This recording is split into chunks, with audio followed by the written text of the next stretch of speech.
而是受天地焚仙水影响的水兽。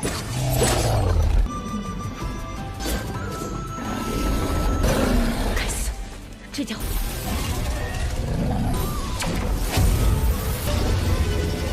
妈，在握了吗？完了！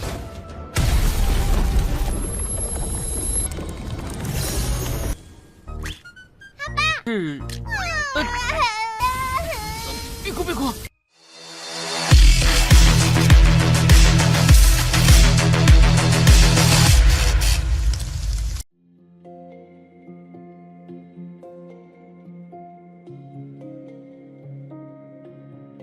Halo semuanya, selamat datang di Ruang Sinema. Bagaimana kabar kalian semua? Semoga selalu sehat dan baik-baik saja. Sesuai jadwal, jadi pada hari ini kita akan kembali melanjutkan series Donghua Supreme God Emperor episode terbaru, yang mana ini adalah episode yang ke-569-nya. Bagi yang mau bergabung dengan series ini, kita sudah sediakan playlistnya, jadi kalian bisa mudah mencari di mana episode awal dari series ini. Sebelum kita mulai episode terbarunya, kita akan melihat dulu apa saja yang telah terjadi pada episode sebelumnya, tepatnya pada episode 568. Kemarin Muin bersama rekan-rekannya akan berpisah dulu. Pasalnya dia telah merasakan kehadiran seseorang yang kemari. Benar saja, ada seorang pria bernama Mingxi yang dikejar-kejar oleh gadis bernama Yi Tianxing. Pasalnya pria itu telah berani membawa kabur harta miliknya. Namun Mingxi bukanlah lawan sembarangan. Ia sempat membuat Yi Tianxing kerepotan. Untung saja Muyun memberikan bantuan dan sempat meminta Mingxi untuk pergi dari hadapannya. Namun karena ia tidak tahu, maka Muyun langsung saja menghabisinya. Tidak hanya itu, harta ini juga telah berada di tangan Muyun.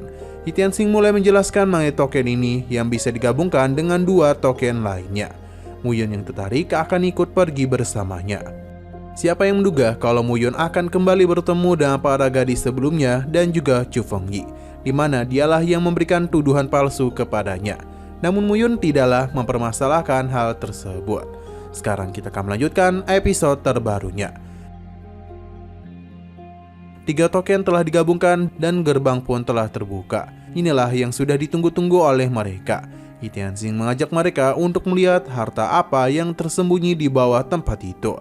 Chu Fengyi harus berhati-hati. Pasalnya di tempat inilah harta yang diinginkan oleh putra mahkotanya berada. Tapi dengan munculnya Muyun membuat situasi menjadi sangat rumit. Sedangkan bagi Ruyi, keberadaan Muyun merupakan keuntungan bagi mereka.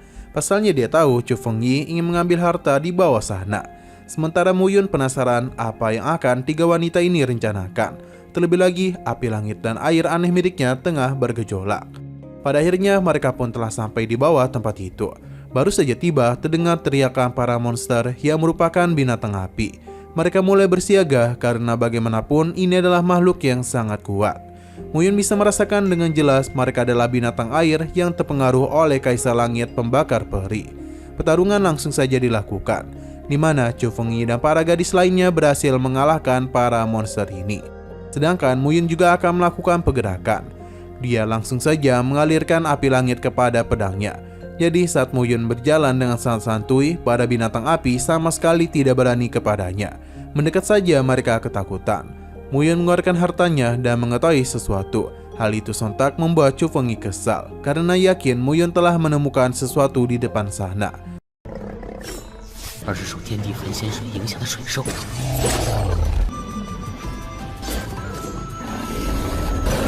该死，这家伙！ Saat ini Muyun telah berada di sebuah tempat yang dipenuhi oleh banyak kristal. Tidak hanya itu, namun di sana ada sosok naga. Muyun senang karena api dingin, elemen aneh, dan juga air Kaisar Langit Pembakar Peri berada di tempat itu. Kedua naga ini dapat merasakan adanya aura 3 api langit dan 2 air aneh pada diri Muyun.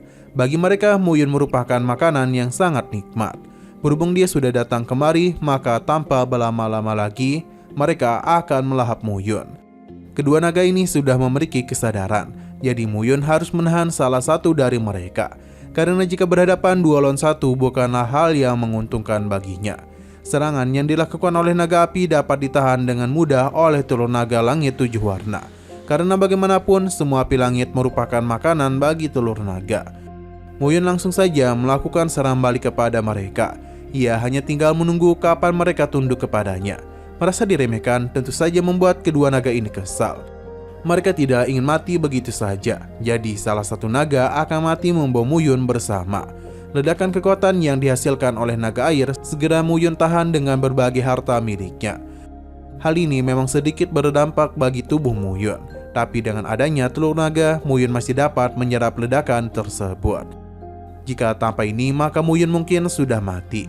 Muyun langsung saja menyerap jiwa naga air yang seketika saja meningkatkan kekuatannya. Ia bahkan sudah berada di ranah peri manusia tingkat 5.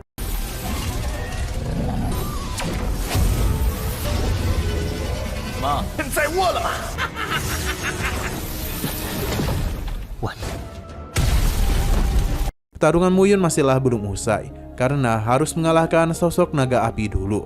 Serangan langsung saja dia lakukan yang membuat naga api ketakutan, karena serangan 4 api aneh tidaklah mungkin bisa dia tahan. Pada akhirnya naga api juga ikut musnah di tangan Muyun. Melihat apa yang terjadi membuat Yuxian memujinya, karena kini energi langit pengumpul 9 elemen miliknya telah semakin kuat. Maka menghadapi peri manusia tingkat 7 bukan hal yang sulit lagi untuknya. Keuntungan Muyun tidak berhenti sampai di situ saja, pasalnya telur naga ini mulai mengalami sesuatu, di mana gejolak itu menandakan kalau telur naga akan segera menetas. Muyun langsung saja dipanggil ayah oleh naga kecil ini. Muyun mencoba menjelaskan kalau ia bukanlah ayahnya, yang seketika saja membuat naga betina ini menangis karena Muyun tidak ingin mengakuinya. Muyun berusaha untuk menenangkannya dan membenarkan kalau dia memang ayahnya.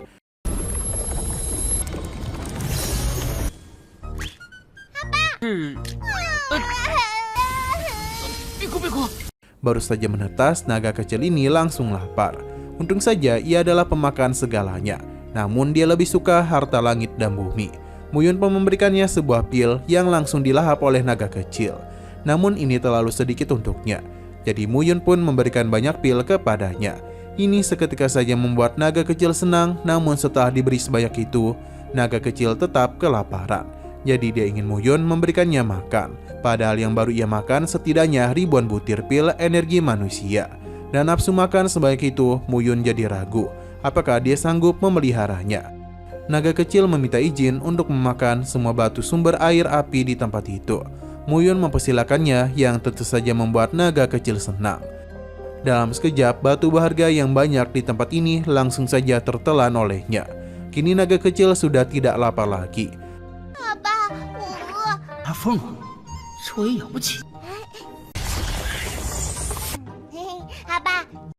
Muyun lega, sementara itu para gadis lainnya baru saja tiba dan mengetahui kalau ia sudah mengalahkan api langit dan air. Namun sayang sekali lagi seru-serunya episodenya malah bersambung. Tapi sebelum kita akhiri, seperti biasa kita akan melihat preview bagian selanjutnya. Berhubung ada yang berani kepada ayahnya, jadi naga kecil pun keluar. Di mana hal ini tentu saja membuat para gadis terkejut, termasuk Chu Fengyi yang telah terkena serangan.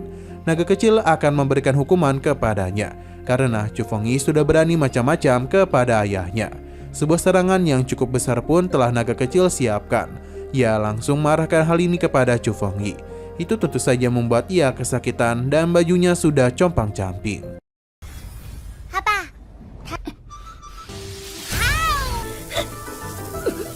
Oke, sekian dulu pada video kali ini. Untuk video selanjutnya akan segera hadir.